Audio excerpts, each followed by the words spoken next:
നമസ്കാരം, സന്തോഷ് പണ്ഡിറ്റാണ്. വിശ്വസിക്കാം, വിശ്വസിക്കാതിരിക്കാം. ഈ പുതിയ എപ്പിസോഡിലേക്ക് എല്ലാവർക്കും സ്വാഗതം.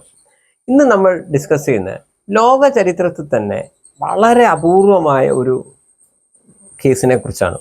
അതായത് ഇപ്പോൾ വധശിക്ഷയൊക്കെ എല്ലാവർക്കും കിട്ടിയിട്ടുണ്ടാവും, പല പല കാരണങ്ങളാൽ ലോകത്തെ എല്ലാ രാജ്യങ്ങളിലും നടപ്പാക്കുന്നുണ്ട്. ഇത് ഒരു അപൂർവ വധശിക്ഷയുടെ കാര്യമാണെന്ന് നമ്മൾ പറയുന്നത്. ഇറാനിൽ റെയ്ഹാന ജബ്ബാരി എന്ന പെൺകുട്ടിക്കാണ് ഈ വധശിക്ഷ കിട്ടിയത്. അവർ ചെയ്ത തെറ്റെന്താണെന്നറിയോ? അവരെ ഒരാൾ ക്രൂരമായ ബലാത്സംഗം ചെയ്യാൻ വരികയും അതിൽ നിന്ന് രക്ഷപ്പെടുവാൻ വേണ്ടി അയാളെ വീട്ടിലുള്ള ഒരു പേന കത്തിയെടുത്ത് ആ വ്യക്തിയെ കുത്തി അതിൽ മരിച്ചു എന്നാണ് പറയപ്പെടുന്നത്. പക്ഷേ ഈ വിഷയത്തിൽ ആ പെൺകുട്ടി പിടിക്കപ്പെടുന്നു. പിന്നീട് അവർക്ക് വധശിക്ഷ കിട്ടുകയും ചെയ്യുന്നു. യഥാർത്ഥത്തിൽ 1988 ഈ കുട്ടി ജനിച്ചിരിക്കുന്നത്. അതായത് 2007 അങ്ങാനാണ് ഈ സംഭവം നടക്കുന്നത്. അതായത് 19ാമത്തെ വയസ്സിൽ ഈ കുട്ടിക്ക് അച്ഛൻ മരിച്ചതാണ്, അമ്മ മാത്രമേ ഉള്ളൂ, വേറെ സഹോദരങ്ങളൊന്നുമില്ല. ഒരു സാധാരണ ഒരു ഫാമിലിയാണ്. അപ്പോൾ അന്ന് കമ്പ്യൂട്ടർ സയൻസിന് ഈ കുട്ടി പഠിച്ചുകൊണ്ടിരിക്കുകയാണ്, BSc. അതോടൊപ്പം തന്നെ ഇന്റീരിയർ ഡിസൈനിങ് കൂടെ ഈ കുട്ടി ഒരു ചെറിയൊരു വരുമാനം എന്നുള്ള രീതിയിൽ ഇന്റീരിയർ ഡിസൈനിങ് കൂടെ ആ കുട്ടി ചെയ്തിരുന്നു. അപ്പോൾ ഈ കുട്ടിയെ കൊന്ന ആ വ്യക്തിയുടെ വീട്ടിലേക്ക് ഇന്റീരിയർ ഡിസൈനിങ്ങുമായി ബന്ധപ്പെട്ട് ഒരു കാര്യം ചെയ്യാൻ വേണ്ടി ഒരു ജോലിയുടെ ഭാഗമായിട്ടാണ് ഈ പെൺകുട്ടി ആ വീട്ടിൽ ചെല്ലുന്നത്. അയാളൊരു സമയം കൊടുക്കുകയും കുട്ടി ആ വീട്ടിൽ ചെല്ലുകയും ചെയ്യണം. ആ സമയത്താണ് ആ പെൺകുട്ടിയോട് വളരെ മോശമായി പെരുമാറുകയും പിന്നീട് റൂമിൽ കതകടച്ച് ആ പെൺകുട്ടിയെ ബലാത്സംഗം ചെയ്യാൻ ശ്രമിക്കുകയും ചെയ്യുന്നത്. ഈ സമയത്താണ് ഒരു പേന കത്തി എടുത്തിട്ടാണ് ആ പെൺകുട്ടി കൊന്നെന്ന് പറയപ്പെടുന്നത്. പക്ഷേ സ്വന്തം മാനം കാക്കാനാണ് ആ കുട്ടി ചെയ്തതെങ്കിലും ആ കുട്ടി വന്നതിനൊരു തെളിവുണ്ട്. അത് വെച്ചിട്ട് പോലീസ് ആ കുട്ടിയെ അറസ്റ്റ് ചെയ്യുന്നു. ഇങ്ങനെയാണ് സംഭവിച്ചത്.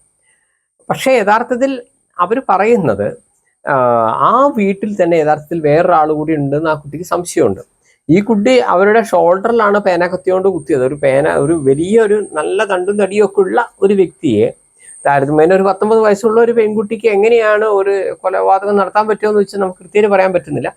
ആ കുട്ടി പറയുന്നത് യഥാർത്ഥത്തിൽ ആ കുട്ടി ചെയ്തിരിക്കുന്ന ഒരു പേന കത്തി എടുത്തിട്ട് അവരുടെ ഷോൾഡറിനെയാണ് കുത്തിയതെന്നാണ് പറയുന്നത്. അതിനുശേഷം ആ കുട്ടിയുടെ ഒരു വാദം കോടതിയിൽ ചെന്നിട്ട് പറയുന്നു, അത് ആ വീട്ടിൽ തന്നെയുള്ള വേറൊരാളായിരിക്കാം ചിലപ്പോൾ അത് കൊലപാതകം നടത്തിയെന്ന് പറഞ്ഞു. എന്തായാലും ആ വ്യക്തി കൊല്ലപ്പെടുന്നു. അതിനുശേഷം ഇവരുടെ ഈ ഇറാനിലൊക്കെ ഉള്ള ഒരു നിയമം എന്താണെന്ന് വെച്ച് കഴിഞ്ഞാൽ, ഒരാളെ കൊല്ലുകയാണെങ്കിൽ ആ കൊല്ലപ്പെട്ട ആളിൻ്റെ വീട്ടുകാർ ഇവർക്കൊരു മാപ്പ് കൊടുക്കണം. ഒരു വളരെ വിചിത്രമായ ഒരു നിയമമാണ് അവിടുത്തെ. മാപ്പ് കൊടുക്കുകയാണെങ്കിൽ ഇവർക്ക് വേണമെങ്കിൽ ഇറങ്ങി വരാം.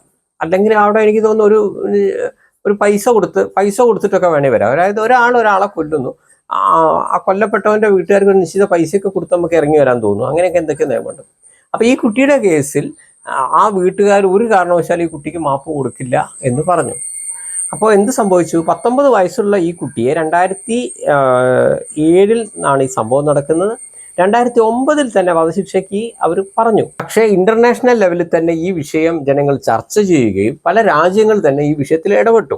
ആ കുട്ടിക്കൊരു ശിക്ഷ കൊടുക്കുന്നത് ഓക്കെ ആണെന്ന് അവർ പറഞ്ഞു. പക്ഷേ ഒരു വധശിക്ഷ, തൻ്റെ മാനം രക്ഷിക്കാൻ വേണ്ടി ഇങ്ങനെ ഒരു കാര്യം ചെയ്ത ഒരാൾക്ക് ഒരു വധശിക്ഷ കൊടുക്കുക എന്ന് പറഞ്ഞാൽ ശരിയല്ല. പ്രത്യേകിച്ച് ആ കുട്ടിയുടെ പ്രായം പരിഗണിക്കണം. കുട്ടി മുൻകാലങ്ങളിൽ ഒരു ക്രൈമും ചെയ്തിട്ടില്ല.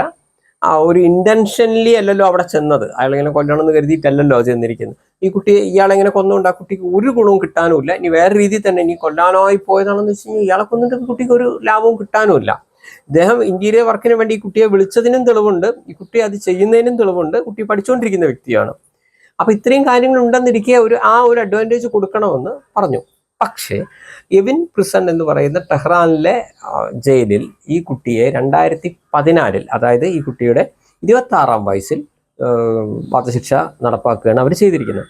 അതായത് 19ാം വയസ്സിൽ കുട്ടിയെ അറസ്റ്റ് ചെയ്യപ്പെടുന്നു. 21ാമത്തെ വയസ്സിൽ അവർ വധശിക്ഷയ്ക്ക് പണിഷ്മെന്റ് കൊടുത്തതാണ്. പക്ഷേ പല ആളുകളും, ലോകത്ത് തന്നെയുള്ള പല രാജ്യങ്ങളും പല സംഘടനകളും ഇടപെട്ടപ്പോൾ 5 വർഷം വരെ അത് നീണ്ടുപോയി. ഒടുവിൽ 26ാം വയസ്സിൽ ആ കുട്ടിയെ കൊല്ലുകയാണ് ചെയ്തത്. ആ കുട്ടി മരിക്കുന്നതിന് തൊട്ട് മുമ്പ് അമ്മയ്ക്ക് ഒരു കത്ത് എഴുതുന്നുണ്ട്. ആ കത്തിൽ ആ കുട്ടി പറയുന്നുണ്ട്, ഒരു പുസ്തകം നമ്മൾ വായിച്ചു തീർക്കാം. ഇന്ന് ഞാൻ ആ പുസ്തകത്തിൽ, എൻ്റെ ജീവിതം ഒരു പുസ്തകമാണ്, ആ പുസ്തകത്തിൻ്റെ അവസാനത്തെ പേജാണ് ഞാൻ ഇന്ന് വായിക്കുന്നത്. ഇതോടെ ആ പുസ്തകം അവസാനിച്ചു.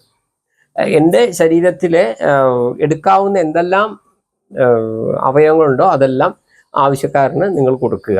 അവരോട് ഒരിക്കലും പറയണ്ട എൻ്റെ വൃക്കയാണ്, എൻ്റെ ശരീരത്തിലെ ഭാഗങ്ങളാന്ന് പറയണ്ട, അവരെനിക്ക് വേണ്ടി പ്രാർത്ഥിക്കേണ്ട, ആരും എനിക്ക് വേണ്ടി പ്രാർത്ഥിക്കേണ്ട ആവശ്യമില്ല എന്ന് പറഞ്ഞ് വളരെ വളരെ അങ്ങനെ ആ ലെവലിൽ ചിന്തിക്കുന്ന ഒരു കുട്ടിയാണ്.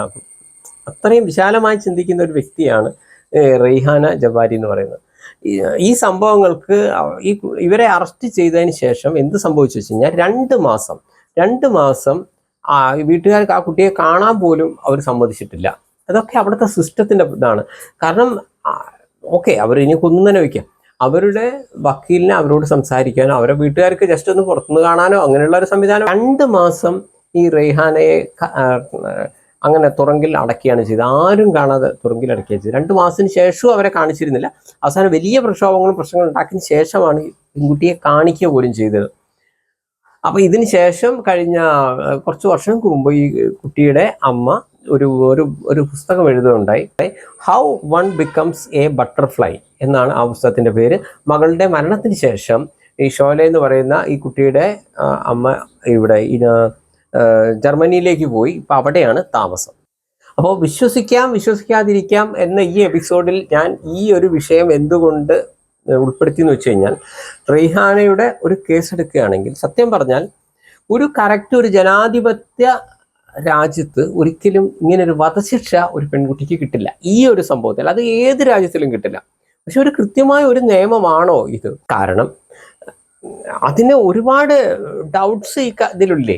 മാത്രമല്ല, 19 വയസ്സുള്ള ഒരു കുട്ടി എന്തിനെ കൊല്ലണം എന്നൊക്കെ ചോദിക്കുമ്പോൾ ഒന്നും കൃത്യമായ ഒരു ഉത്തരവില്ല. ബോധപൂർവമാണോ ചെയ്തിരിക്കുന്നത്? മാത്രമല്ല, ആ കുട്ടി തന്നെ പറഞ്ഞൊരു കാര്യമുണ്ട്, ഞാൻ പേനാക്കത്തി കൊണ്ട് ആ വ്യക്തിയെ കുത്തി എന്നുള്ള സത്യമാണ്. ആ വ്യക്തിയെ ഞാൻ കൊന്നിട്ടില്ല. ആ ഒരു പേനാക്കത്തി കൊണ്ട് ഒരു ഷോൾഡറിൽ കുത്തുമ്പോൾ ഒരാൾ മരിക്കുമോ? അപ്പോൾ ആ വീട്ടിൽ തന്നെയുള്ള ഒരാൾ അയാളെ കംപ്ലീറ്റ് ആയിട്ട് കൊല്ലുകയും അതിനുശേഷം ഈ പെൺകുട്ടിയുടെ തലയിൽ ഈ കേസ് വെച്ചതാണെങ്കിലോ, പക്ഷെ ഇങ്ങനെ ഒരു ഡൗട്ട് ആ കുട്ടി കോടതി മുറിയിൽ പറയുമ്പോൾ അതുപോലും അവിടെ അന്വേഷിക്കപ്പെട്ടിട്ടില്ല. അപ്പൊ ഞാൻ പറയുന്നത്, നമുക്കൊക്കെ ഇപ്പൊ ഇന്ത്യയിലെ ജനാധിപത്യ രാജ്യം, നമുക്ക് ആരെയും എന്തും പറയാം, അത് ഇത് നമ്മൾ അങ്ങനെ വരുന്നത്. പക്ഷെ ഇതേപോലുള്ള ചില നിയമങ്ങൾ, അതായത് നമ്മൾ ആരെയാണോ കൊന്നത് ആ കൊന്ന വീട്ടുകാരൻ ക്ഷമ പറഞ്ഞാൽ ഓക്കെ, ക്ഷമ പറഞ്ഞില്ലെങ്കിൽ പറ്റൂല, അല്ലെങ്കിൽ കുറച്ച് പൈസ കൊടുത്താൽ രക്ഷപ്പെടാം. ഇതൊക്കെ നിങ്ങൾ ആലോചിച്ച് നോക്കുക. ഒരാളെ കൊന്നിട്ട് കുറച്ച് പൈസ കൊടുത്തു കഴിഞ്ഞാൽ രക്ഷപ്പെടാം. അങ്ങനെയാണെങ്കിൽ കുറെ പണക്കാരായ ആളുകൾക്ക് കുറെ പേരെയൊക്കെ വേണമെങ്കിൽ കൊല്ലാം. കാരണം കൊന്നതിന് ശേഷം അവന് ചെറിയ പൈസ കൊടുത്തു കഴിഞ്ഞാൽ അത് ഓക്കെയാണ്. ബ്ലഡ് മണി എന്ന് പറഞ്ഞൊരു സാധനം കൊടുത്തു കഴിഞ്ഞാൽ ഇത് ഓക്കെയാണ്. ഇങ്ങനത്തെയൊക്കെ ഓരോ നിയമങ്ങളാണ്. അപ്പൊ ഏതായാലും തീരെ അവർക്ക് ഒരു നീതി കിട്ടിയില്ല എന്നാണ് ഈ വിഷയം വായിക്കുമ്പോൾ നമുക്ക് തോന്നുക. അന്താരാഷ്ട്ര ഇടപെടലുകൾ ഉണ്ടായിട്ടുണ്ട്, പക്ഷെ ഒരിക്കലും ഇറാൻ അത് സീരിയസ് ആയി എടുത്തിട്ടില്ല. അപ്പൊ ഏതായാലും ഇതുപോലുള്ള നിയമങ്ങൾ മാറ്റപ്പെടട്ടെ എന്ന് നമ്മൾ പ്രാർത്ഥിക്കുന്നു. അപ്പൊ അടുത്ത ദിവസം ഒരു കിടിലൻ സബ്ജക്റ്റുമായി സന്തോഷ് പണ്ഡിറ്റ് വരും. വിശ്വസിക്കാം, വിശ്വസിക്കാതിരിക്കാം. നന്ദി, നമസ്കാരം.